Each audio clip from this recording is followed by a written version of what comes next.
sikat sa Pilipinas. Welcome to America. Yan, Ramon Bautista. Alright, thank you po. Thank you po. Kamusta? What brings you here to the States? Rest and recreation. Parang tanungan sa visa to Oo.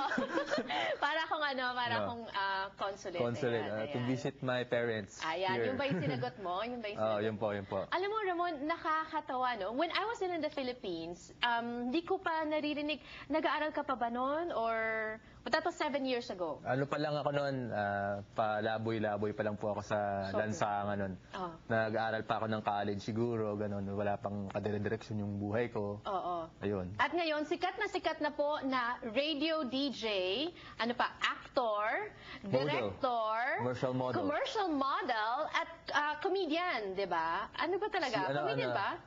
Boy Next Door roles talaga yung mga roles ko doon. Tapos magko-crossover na ako sa action.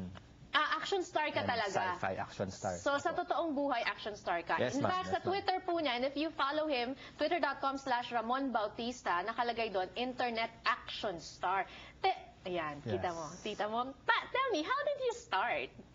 Bali po, may barkada po ako nung college, R.A. Rivera. Siya po yung nagdidirect ng mga ginagawa ko. Pinagawa po siya ng MTV ng mga series ng shows.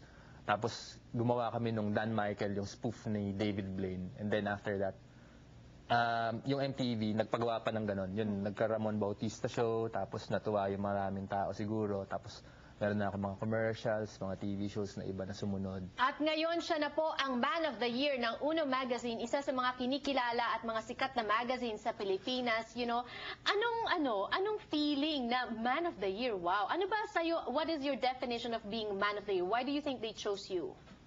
Siguro, napakagandang lalaki ko lang talaga. Tapos maraming tumitiling mga chicks sa akin. Ayun, kitang-kita niyo naman sa close-up ko, di ba? Oo. Hindi ko alam kasi siguro yung uno naghanap ng kakaibang personality, tapos tamang-tama yung November, yung kanilang humor issue, tapos nandun ako. Tapos,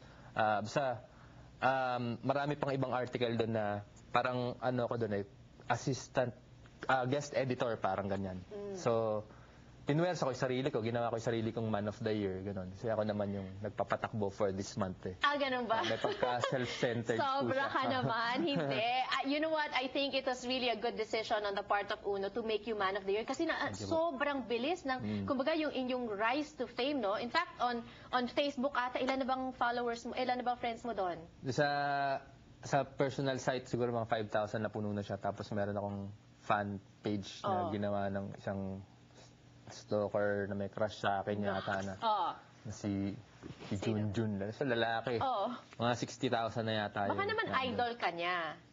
Sa tingin mo, may crush siya sa'yo? Siguro. Kasi nagpapadala ng mga secret message sa akin. So, nililigawan ka niya? Okay. Hindi naman. Sa mga kaibigan natin yan, mga yan. Ilan ang followers mo doon sa fan site?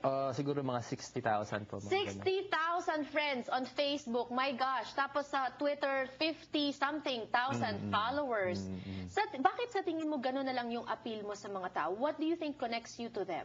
Bukod sa gandang lalaki Bukod sa gandang lalaki mo, siguro nakaka-identify sila sa akin dahil lumalabas ako sa TV, parang ordinary naman yung itsura ko, tapos nakaka-relate sila sa mga kapalpakan ko, ganyan. So, hindi lahat ng nasa TV, mga Piolo Pascual, ganyan, o kaya John Lloyd Cruz, meron silang alternative na medyo kamukha nila or parehong kabulastugan yung nagaganap sa buhay nila. Baka nakikita nila sa akin yun. Ikaw ba yung antics mo? Like, I follow you also on Twitter, yung mga short and funny messages mo doon. Is that something that you plan or bigla na lang ba dumadating sa'yo and then you feel the urge na, ipasok yun? Well, ganun na nga yung nagaganap. Halimbawa, yung isang beses nandito ako sa Amerika, sinabihan ako ng nanay ko na, nasa ibang bansa ka nga, internet ka naman ng internet.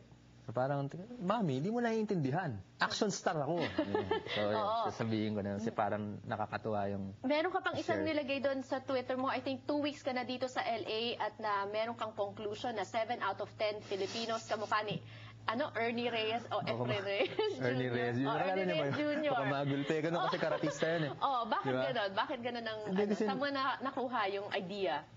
Nagpapasyal-pasyal ako dyan sa may Santa Monica Beaches. Siguro ang daming Pilipino ko nakakasalubong. Parang lahat sila kamukha ni Ernie Reyes Jr. Tapos may mga nag-reply, yung mga babae naman, katipo ni Nikki Hill, gano'n, o kaya ni Jasmine Trias. Ganon. Parang, oo nga, no? Ganun ba talaga? Parang may generic na itsura ng mga babae rito, walang kilay, di ba? Parang drawing lang na gano'n.